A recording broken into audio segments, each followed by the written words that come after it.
রাত প্রায় 12:30 নাগাদ বাজি ফাটানোয় প্রতিবেশী মহিলা ও শিশুদের বেধড়ক পেটানোর অভিযোগ উঠল খোদ পুলিশ সুপার দ্যুতিমান ভট্টাচার্যের বিরুদ্ধে। পরনে হাফ প্যান্ট, স্যান্ডো গেঞ্জি, মাথায় কাপড়ের ফেট্টি বেঁধে হাতে লাঠি নিয়ে প্রতিবেশীদের মারধর করছেন বলে আক্রান্তদের অভিযোগ। রাতেই 5 জন শিশুসহ মোট 7 জনকে চিকিৎসা করানো হয় এমজেএন মেডিকেল কলেজ হাসপাতালে।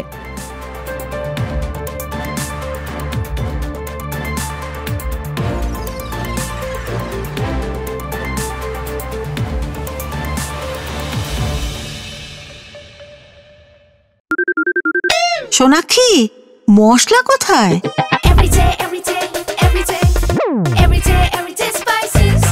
এভরিডে মশলা, দেশের স্বাদ।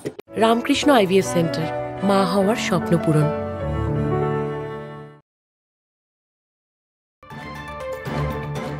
মঙ্গলবার কালশিটে দাগ দেখিয়ে আক্রান্তরা রেলগুমটি এলাকায় পুলিশ সুপারের বাংলোর সামনে জমায়েত করেন। পুলিশ সুপারের শাস্তির দাবি তুলেছেন তারা। যদিও মারধরের অভিযোগ অস্বীকার করে পুলিশ সুপার বলেন, সন্ধ্যে থেকেই একটানা বাজি ফাটানো হচ্ছিল, এমনকি আমার বাংলোর ভেতরেও বাজি ছুড়ে মারা হচ্ছিল। নিরাপত্তা রক্ষীরা বারবার বারণ করা সত্ত্বেও কেউই কথা শোনেননি। সন্ধ্যে থেকে তারা বাজি ফাটাচ্ছে বিভিন্ন সময় তাকে বারণ করা হয়েছে, আমার গার্ড গিয়ে বারণ করেছে। আমরা ভাবছি এই শেষ হবে রাত 10টা নয় 11টা নয় 1টা অবধি ফাটিয়ে যাচ্ছে, কন্টিনিউয়াস 1টা অবধি ফাটিয়ে যাচ্ছে। আমার স্ত্রী পর্যন্ত কাউন্ট করেছে যে একসাথে 60টা পর্যন্ত ফাটিয়েছে। আমার গার্ড গিয়ে বারবার বারণ করেছে। তারপরে গিয়ে তাকে বলা হয় যে আপনারা এ করবেন না। কোনো মারধরের কিছু ঘটনা ঘটেনি, আপনাদের আমি দেখাতে পারবো যে আমার রেসিডেন্সের মধ্যে পর্যন্ত বাজি ফাটিয়েছে, ছুঁড়ে মেরেছে। আমার এই কুকুরগুলো দেখুন যে চিৎকার করে পাগল হয়ে গেছে। পুলিশ সুপারের অভিযোগ নস্যাৎ করে পাল্টা আক্রান্তরা বলছেন, পুলিশ সুপার মিথ্যে কথা বলছেন। ওনার বাংলোর চারদিকে সিসিটিভি ক্যামেরা রয়েছে, যদি কেউ বাজি ছুড়ে মারে সেই ফুটেজ প্রকাশ্যে আনা হোক। আক্রান্ত মহিলা তথা পেশায় আইনজীবী মল্লিকা কার্জি বিষয়টি নিয়ে কলকাতা হাইকোর্টের দ্বারস্থ হওয়ার কথা বলেছেন। প্রতিবেশীরাও সরব হয়েছেন এই নিয়ে।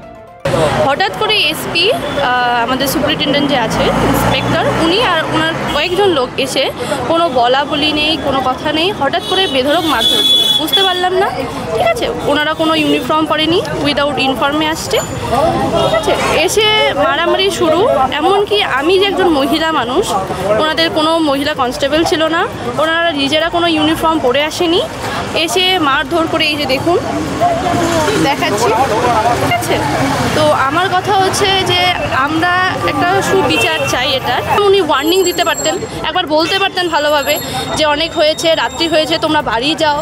কোনো রকম কোনো কথা বলা ছাড়া এই যে মারধর করা, সেটা কি ওনার উচিত হয়েছে? আমি নিজে একজন অ্যাডভোকেট, সেখানে উনি কি করে একজন মহিলার গায়ে হাত দিল উইদাউট কনস্টেবল, লেডি কনস্টেবল ছাড়া উনি কি করে গায়ে হাত দেয়? আপনারা এখন কি করবেন? আমরা যা আইনি পদক্ষেপ নেওয়ার সেটাই নেব। আমাদের বার কাউন্সিল অফ ইন্ডিয়াতে জানানো হয়েছে, বার অ্যাসোসিয়েশনেও জানানো হয়েছে, আমরা এটা নিয়ে হাইকোর্টে কেস করব, ঠিক আছে। আশা করি এটা সুবিচার পাবো। এদিকে ঘটনার প্রতিবাদে এদিন বিকেলে প্রতিবেশীরা পুলিশ সুপারের বাংলোর সামনে পথ অবরোধ করেন। সেখানে পুলিশ লাঠিচার্জ করে আন্দোলনকারীদের গ্রেপ্তার করে নিয়ে যায়।